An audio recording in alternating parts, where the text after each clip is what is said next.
The scene with Obi-Wan and Anakin on the balcony is to establish that Anakin has been having nightmares about his mother, and he's a little confused about why he keeps having these recurring dreams. This obviously becomes a bigger plot point later, but we do have a chance to talk a little bit about politics and the Jedi's disenchantment with the political process due to the corruption and the ineffectiveness of the Senate. When the droid arrives, there were some interesting challenges with the sound because the visuals kind of dictated you wanted to hear the droid hovering outside the window and cutting through it, but dramatically you couldn't be very strong with those sounds because if they were loud enough, they would have awakened R2 or alerted the Jedi or Padme as to the presence of the droid. I remember the motor that you hear just as the assassin droid cuts through the glass in the window. A little motor that was recorded inside Jabba the Hutt's head on Return of the Jedi. It was a tiny servo motor in the original puppet of Jabba the Hutt that I recorded, and that little sound has been in our library for a long time. We've used it for other things as well. Here is that the probe droid, which is animated, comes up to the door, up to the window, I should say, cuts a hole through, and then the Cahoons, or the assassin bugs, are released, and they are animated. They turned out to be very difficult. There's procedural animation is what we call it. We would animate the character along a path, and then the legs, a program was run on them to help make them contact with the ground. Whether it be on the bed or on the carpet, we would animate the overall body, and then the legs would come in afterwards. With Obi-Wan, we get a little sense that Anakin has some relationship with Palpatine, and that he likes Palpatine. In this film, we set up the fact that Palpatine was going to watch after Anakin. Because I was able to use a droid to try to assassinate the senator, it lent automatically to a chase in the city. Flying through computer-generated nighttime Coruscant. The sequence has a technical similarity to the pod race last time in that it's a lengthy scene, action chase scene with a great many shots where we had to make up the environment. There's no plates to shoot there.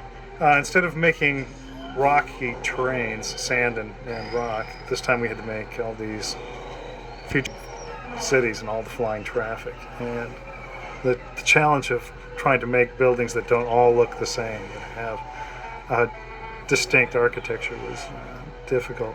Throughout the sequence, the architectural style progresses. We began up near Padme's apartment where the buildings are very tall and rounded. And as we proceed through the city, we go through different styles. We start in the upper city and then we go down into the older city where we have an older, more linear, squared off architectural style. And then from there we go into an industrial area, big gas generation plants and electrical power stations. And then into the financial district where we have very glassy buildings that are tall and green. And then we go into a warehouse district where we have big storage facilities. And then into the entertainment district where the chase ends. When shot down and Anakin rescues him, and it appears that it's all in a day's work. There's nobody sort of excited about it. It sets up this relationship that they do these kinds of amazing stunts all the time. It's just part of their job. Coruscant varies depending on the density of traffic and the location within the city. There wasn't really a distinction made in the sound between daytime or nighttime. The textural distinctions were really made on the basis of the location within the city.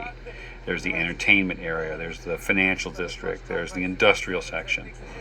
I made up sounds which reflected the different areas, or I made up elements of sound which could be used to build, in layers, the density for each area. Way over on the left-hand side of frame, there's a trench. In that trench is an X-Wing being pursued by 3 TIE fighters. Right here. It's there. The sound design for the speeder chase sequence. The original idea I had is I thought perhaps instead of giving the sounds of the speeders a jet-like sound or a combustion sound, that I would make all of the sounds of the speeders out of musical instruments. And then for music score, I would use just percussion. Although it worked very well in the temp, it wasn't so successful when it was put up against the music that Johnny Williams wrote for this scene. He tended to be a bit more orchestral and less percussive, and I really had to change some of the sounds a bit.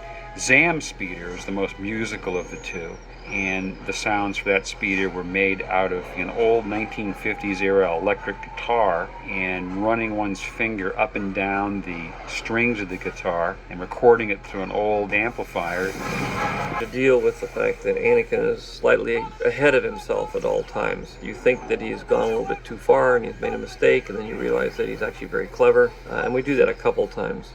And I like trying to keep it kind of nonchalant about action between the two Jedi, like that was all in a day's work. The third section of this chase is when Anakin the speeder and jumps onto the top of Zam's speeder, which gives a completely different sort of approach to a chase. It ends up roughly in the same kind of situation that we started with, which in the beginning was Obi-Wan hanging off of a assassin droid, and in the end it's Anakin hanging off a speeder. I like the idea of having a kind of a symmetry to this, back and forth between the two characters of right and then the other one being right, and one sort of seeming foolish and then the other one-upping him and that sort of thing. Real Hayden. So he's shot in front of blue screen and rotoscoped, which means they pan out all around him, and then he's blended in the scene, and then he's right back into digital again. This section, he's actually lying on the real vehicle that was shot in Sydney on a gimbal rig, which means it's a big mechanical rig that allows us to pitch and roll the vehicle so that Hayden could slide around on it. And meanwhile, the character Zam is inside the vehicle, turning and reacting to George's direction of whether she's banking to the left or the right or she's diving. And Hayden is doing all of these stunts himself. The gimbal rocking back and forth and us shooting him from all these different angles. A transformation just for about a second or so. Narrated phase.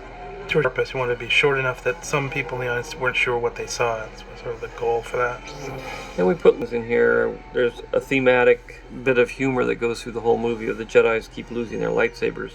Later on, Obi-Wan will give this little speech to Anakin about how important the lightsaber is, but as it turns out, everybody starts losing their lightsabers before too long. And says, I have a fondness for racing, and I inevitably put something like a chase sequence in every movie, or a racing scene or something. It's just, I love speed, and I love the tension and excitement of a chase. Remember, they had the cameras basically hanging from a big rope or cable, didn't they? They were just spinning. The camera was on a dolly, and the camera was just panning around as the characters ran in a 360-degree circle around them. We had a partial set, and there were a few blue areas, but most of it was set. And then filled up with extras. And then when you see it, it looks like they're running in a straight line. We shot sequence in a day. We only built one side of the set, and then we replicated it onto the other side. Everything in the background was done at ILM with miniatures. Like the advertising sign in that shot. Two aliens arguing about different flavors. A sports bar, a gambling casino. I wanted to do a variation on the theme of the cantina. Decided I didn't really want to use a musical motif in here, but wanted to let the score, Johnny Williams, build the suspense of this sequence as they tried to find the bounty hunter in the middle of the crowd. This is a nice scene that I got the opportunity to cast all the lovely women in this scene. There were a lot of extras. We had about 125 people in this sequence. Sports bar that Obi-Wan and Anakin walk into. It's important that you create all the necessary layers of sound and put them together to form the right impression without any one thing jumping out and seeming to be artificially too loud, but it's an ensemble of sounds which gives it the subtle reality. I remember I spent a day or so just pretending I was a sports announcer, announcing the different sporting events that they see on the screens, and I wrote out a fake play-by-play of these mythical games here.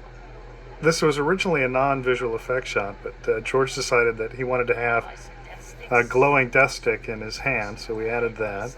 Then he decided he wanted to have antennas on the character's head, so we put those in there. And then he decided that once we had the antennas there, that it didn't make sense for him to have ears, so we got rid of his ears.